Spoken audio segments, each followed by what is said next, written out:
What's up, guys? It's Quincy, and today I wanted to ask you, what would you do if your crypto was worth nothing? Or better yet, what would you do if your crypto was a stable coin? Doesn't matter what crypto, doesn't matter what coin, Bitcoin, Ethereum, XRP, XDC, whatever coin you hold, Cardano, doesn't matter. What if that coin was worth nothing, or better yet, a stable coin tomorrow? What if the incentive for profit was removed from that coin or that network? What would you have left? And the reason I ask this is, what are people using these networks for? People talk about these networks that have utility. Well, utility is what people are using it for, and as far as I see it, the majority of people are using these networks slash these tokens are to speculate and make money. But what if you remove that incentive? What are those incentives to use the network? Now, these are what I believe are going to be like the driving forces that allow there to be actual demand that propel these networks forward into being like a future technology that could be widespread. But it's not because people are holding it and speculating, it's because people have fundamental uses for these. And one example is just running applications and being able to build applications and run them on these networks. And one thing that's sort of unique about crypto networks or blockchains, as opposed to a traditional network, is it's required to have the network token to be able to make executions on that network. So in a traditional network, you can just call a function on the server and just make an execution, where on a blockchain network, you need to hold the token to make an execution. So if you need to make 100 executions and one execution costs 1/100th of X token, then you're going to need one X token to make that 100 executions. And if that's just a tool you need to run your application on these networks, then that's essentially a tool you're going to end up being able to use it for.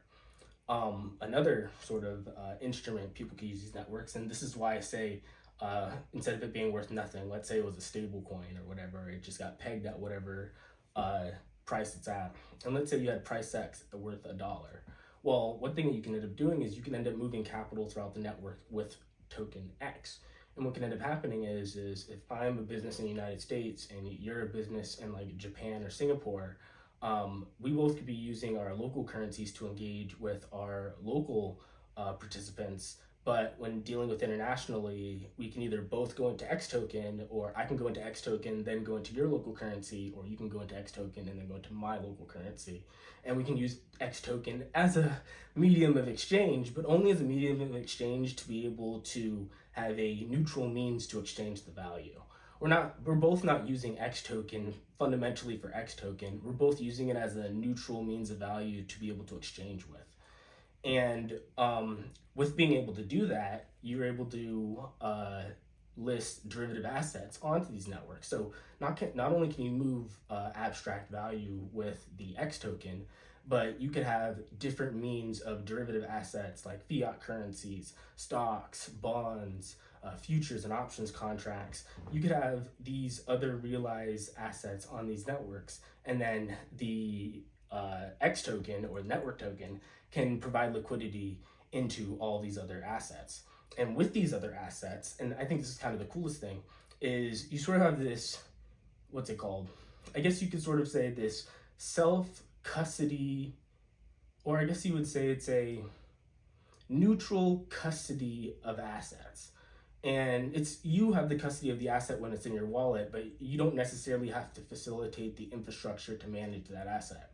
Or in a traditional system, if you had a brokerage firm, a bank, and a exchange, they would have their own means of being able to have access to liquidity into a multitude of different assets. And their liquidity would only go as far as their ability to make partnerships. Where on the blockchain, your liquidity extends to anybody who have access to the network. So anybody that has access to the network that wants to be able to exchange with you can, rather than only being able to go as far as your brokerage firm is able to, or as far as your exchange is able to. It is a global thing. So now exchange A and exchange B, they can have access with each other, even if in a traditional means they wouldn't, because they wouldn't have the reach to be able to do so. But now, because we're operating over the internet, every other party can now interact with every other party over the internet, rather than just be privy to whatever their local jurisdiction will let them have access to.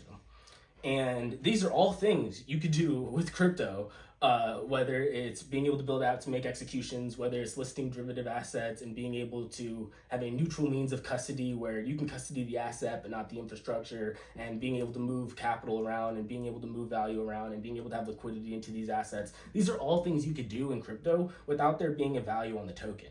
And in turn, all these different things that you can do in crypto are going to contribute value to what we see as the token. I just think we see so much speculation that everyone's sort of so much in speculator mode that we're not really seeing these driving forces. And they're there. I just think there's so much speculator hype that it drowns out a lot of the real innovation and real economic growth. But at the same time, a lot of that real economic growth is like kind of boring. But these are the real things that are going to drive adoption into crypto, whether it's being able to build applications, make executions, being able to extend liquidity into different assets and being able to share those assets, whether it's being able to just move the value and being able to participate with anyone online. I think there's a lot to come.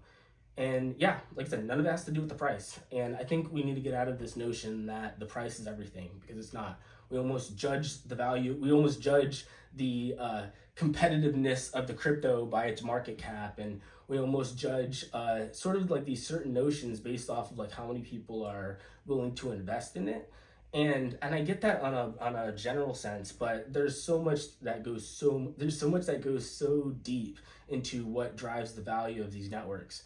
And I just don't think those conversations are being had. So I was hoping we can maybe have them here.